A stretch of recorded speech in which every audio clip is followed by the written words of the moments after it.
Buenas tardes, mi nombre es Grecia Rodríguez y voy a hablar sobre la figura del abocamiento, su naturaleza y sus efectos.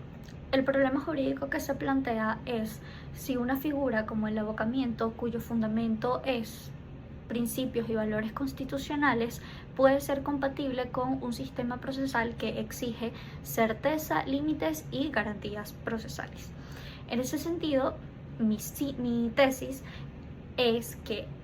la figura del abocamiento no tiene fundamento procesal, no tiene origen procesal, sino origen constitucional, entendiendo que nuestra Constitución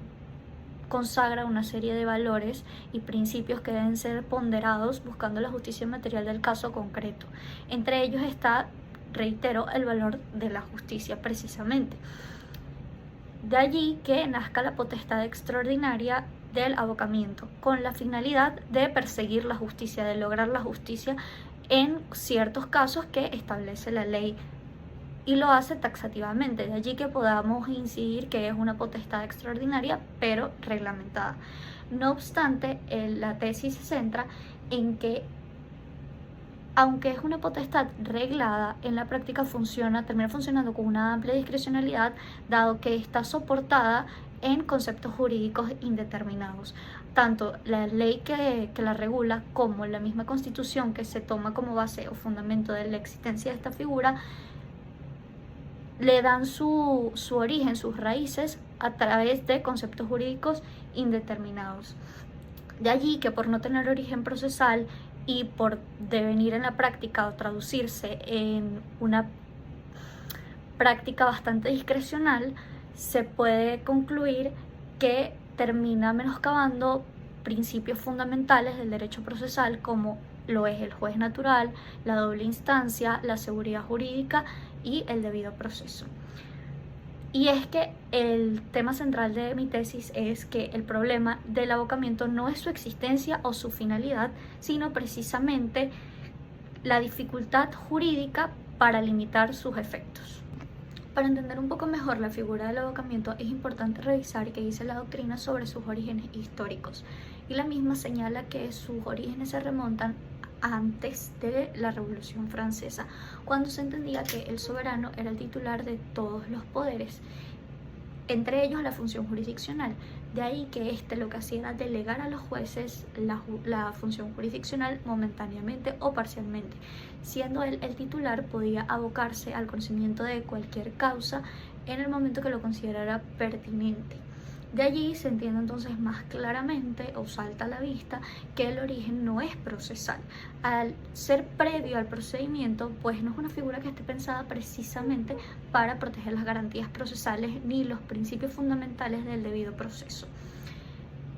De allí que eventualmente, cuando llega a nuestra legislación, esta figura se incorpora como una potestad extraordinaria,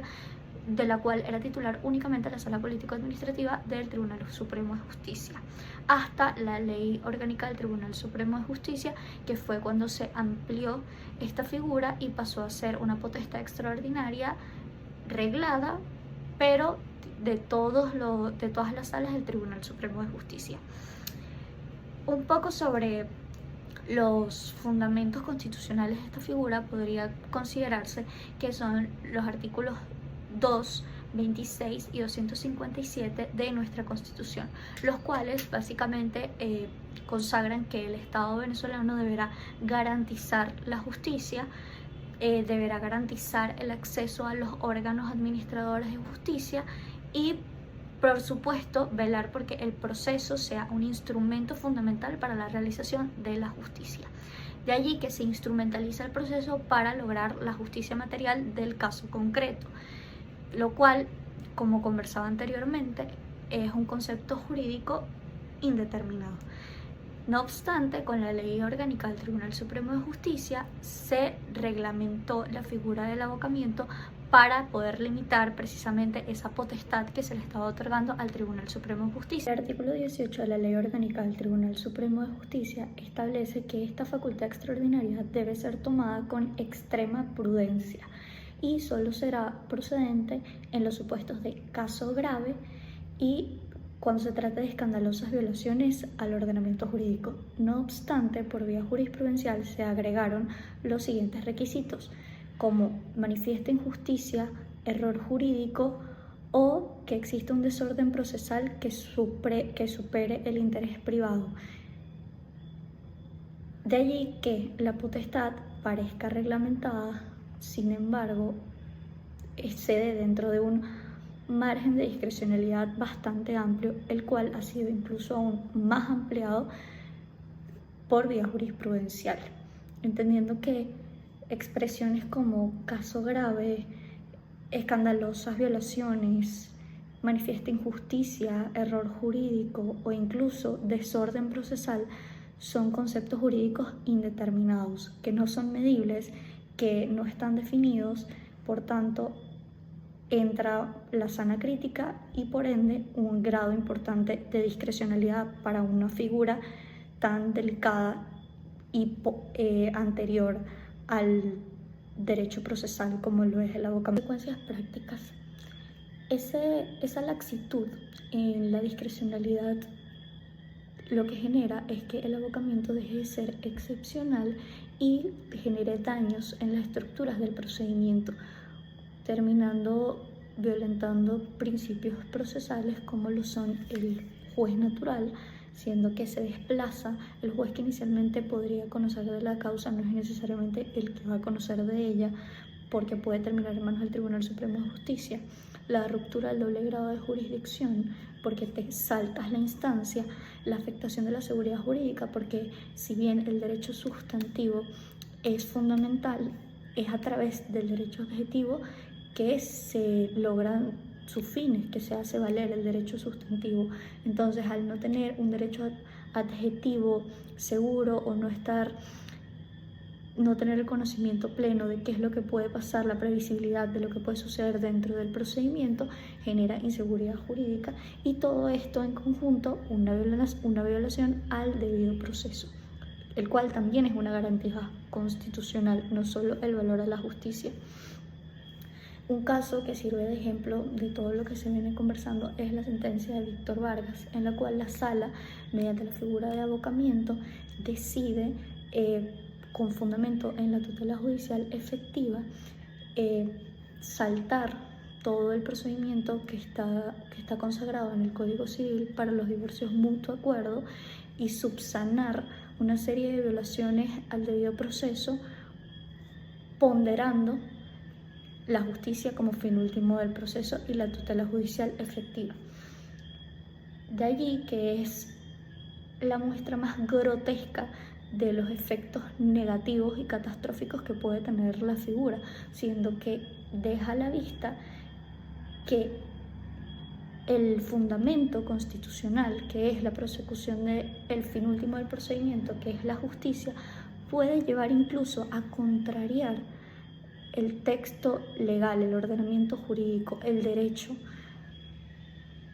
lo cual es manifiestamente inconstitucional a su vez, porque el derecho al debido proceso, la tutela judicial efectiva, son garantías constitucionales y el derecho procesal es orden público. De allí que haga el debate tan profundo, porque no solo es analizar la figura del abocamiento en sí misma, sino se llega a la conclusión que en la práctica, aunque la existencia del abocamiento no esté en sí misma errada ni sea contraria a la lógica jurídica, los efectos que puede llegar a generar por la laxitud en la discrecionalidad, aunque formalmente esté reglamentada, genera un debate sumamente interesante porque comparten la misma raíz, parten de la misma piedra angular, lo que lo fundamenta y, en definitiva, el abocamiento nos deja ver una de las tensiones más complejas del derecho procesal contemporáneo, que es precisamente mientras la Constitución exige alcanzar la justicia material, el proceso exige más límites, garantías, reglas, etc. Y la verdad es que la justicia no puede lograrse al margen del procedimiento, por el contrario, solo puede realizarse legítimamente a través de él. Es por ello que cuando una potestad excepcional deja de estar contenida por el derecho procesal y por los límites. El riesgo no es únicamente la discrecionalidad por sí misma, sino que la excepción termine sustituyendo al propio sistema procesal, que los conceptos jurídicos indeterminados, los valores y los principios terminen siendo realmente ponderados por sobre el derecho positivo, lo cual evidentemente genera un gran desaguisado porque desvirtúa por completo el ejercicio del derecho.